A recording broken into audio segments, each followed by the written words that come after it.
नेपाल की बालेन शाह सरकार बहुत ज्यादा प्रेशर में दिखाई दे रही है। नेपाल की सरकार का गठन हाल ही में हुआ था, जिसके बाद यहां के प्रधानमंत्री बालेन शाह ने एक के बाद एक बड़े बड़े फैसले लेने शुरू कर दिए। एकदम से ताबड़तोड़ फैसलों से नेपाल की जनता, नेपाल के छात्र, नेपाल के व्यापारी और लगभग हर कोई प्रभावित दिखाई दे रहा है। हालात ऐसे हो गए हैं कि बालेन शाह के ऐसे तेज फैसलों से जनता गुस्से से भर गई है। नेपाल में राजधानी काठमांडू, पोखरा, विराटनगर, ललितपुर और कई दूसरे बड़े शहरों तक भी आंदोलन भड़क उठा है। बड़ी संख्या में लोग सड़कों पर उतर आए हैं और बालेन शाह सरकार का जोरदार विरोध कर रहे हैं। आज राम की रिपोर्ट में हम आपको बताएंगे, एक युवा चेहरे के रूप में उभरे बालेन शाह क्या अब उसी सिस्टम में फंसते जा रहे हैं जिसे बदलने का वादा उन्होंने किया था? क्या नेपाल में फिर जेनजी विद्रोह जोर पकड़ रहा है? क्या बालेन शाह सरकार के क्रांतिकारी फैसले उन्हीं के खिलाफ विद्रोह की क्रांति भड़का देंगे? क्या बालेन शाह की कम राजनीतिक समझ और तजुर्बा उनकी सत्ता को स्वाहा कर देगी? और सबसे बड़ा सवाल, क्या नेपाल एक बार फिर महाशक्तियों के टकराव का मैदान बनता जा रहा है?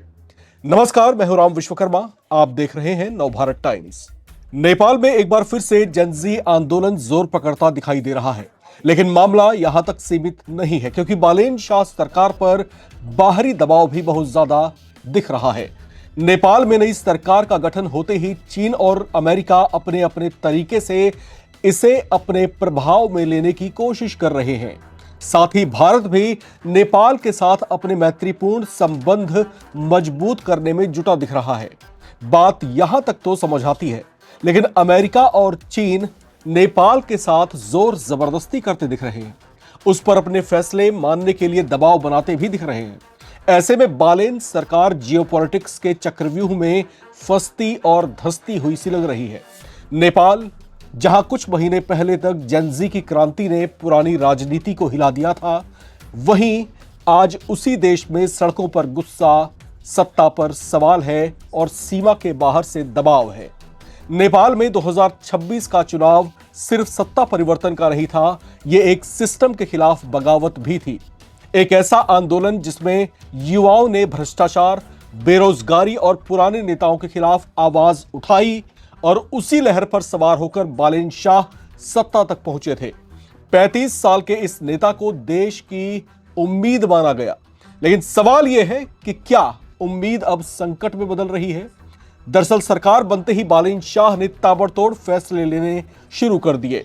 सबसे बड़ा कदम देश के पूर्व प्रधानमंत्रियों, मंत्रियों और यहां तक कि पूर्व राजा की संपत्ति की जांच से भी जुड़ा था। यह फैसला तो ऐतिहासिक था, जिसकी लोगों ने जमकर तारीफ भी की, लेकिन इसके बाद हुआ क्या? नेपाल के पॉलिटिकल सिस्टम में हलचल सी मच गई। पुराने नेता असहज हो गए और सत्ता के अंदर ही दरारें उभरती हुई दिखाई देने लगी। लेकिन यहां पर एक ट्विस्ट और दिखाई दिया। बालेन शाह जोश का साबुन लेकर नेपाल की जिस पॉलिटिकल सिस्टम को धोने चले थे, उसमें खुद उन्हीं के कुछ सूरमा धुल गए। बालेन शाह की नई सरकार के गृह मंत्री सुदन गुरुंग के खिलाफ भ्रष्टाचार से जुड़े कुछ ऐसे मामले उजागर हुए कि बालेन की अपनी सरकार की फजीहत हो गई। गृह मंत्री सुदन गुरुंग को पद से इस्तीफा देना पड़ गया। उनसे पहले बालेन कैबिनेट में ही श्रम मंत्री रहे दीपक कुमार साह को भी इस्तीफा देना पड़ा था, वो भी मनी लॉन्ड्रिंग से जुड़ी हुई जांच के चलते। सरकार बनते ही उनके 2 मजबूत विकेट गिर पड़े। इससे उन्हें कम से कम इतना जरूर समझ आ गया होगा कि एंटी करप्शन एजेंडा जितना मजबूत है, उतना ही ज्यादा जोखिम भरा भी होता है। लेकिन ये यहीं तक सीमित नहीं है। बालेन शाह के सामने उनकी अपनी पार्टी के आंतरिक मुद्दे भी सिर उठाकर खड़े हैं। नेपाल की राजनीति में एक नया संघर्ष सामने आ रहा है।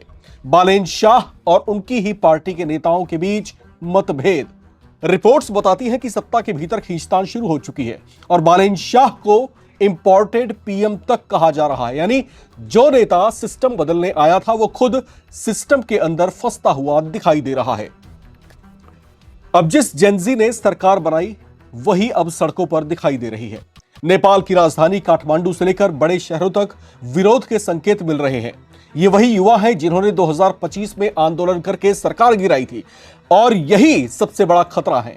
जनता की उम्मीद जब टूटती है तो सत्ता सबसे ज्यादा हिलती है। अब खेल सिर्फ नेपाल का नहीं, जियोपॉलिटिक्स का भी है।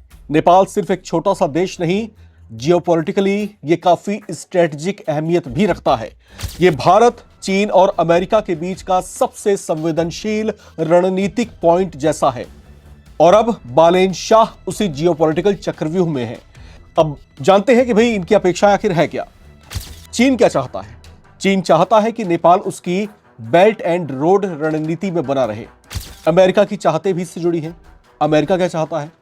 अमेरिका चाहता है कि नेपाल चीन के प्रभाव से बाहर रहे। भारत की भी कुछ अपेक्षाएं हैं। भारत चाहता है कि नेपाल के साथ पारंपरिक संबंध मजबूत रहे। लेकिन इन सबसे अलग अगर केपी शर्मा ओली, पुष्प कमल दहल प्रचंड, माधव कुमार नेपाल और झलनाथ खनाल जैसे कुछ प्रधानमंत्रियों के शासनकाल को छोड़ दिया जाए तो कमोबेश नेपाल की विदेश नीति हमेशा से संतुलन पर टिकी रही है। लेकिन अब यही संतुलन सबसे बड़ी चुनौती बन गया है, क्योंकि नेपाल की हालिया स्थिति एक रिंग जैसी दिख रही है, जहां अमेरिका वर्सेस चीन के बीच डिप्लोमेटिक बॉक्सिंग जैसा मुकाबला होता दिख रहा है। हाल ही में नेपाल में जो हुआ वो बेहद दिलचस्प है। एक तरफ अमेरिकी अधिकारी नेपाल पहुंचे और दूसरी तरफ उसी समय चीन के अधिकारी भी काठमांडू पहुंच गए।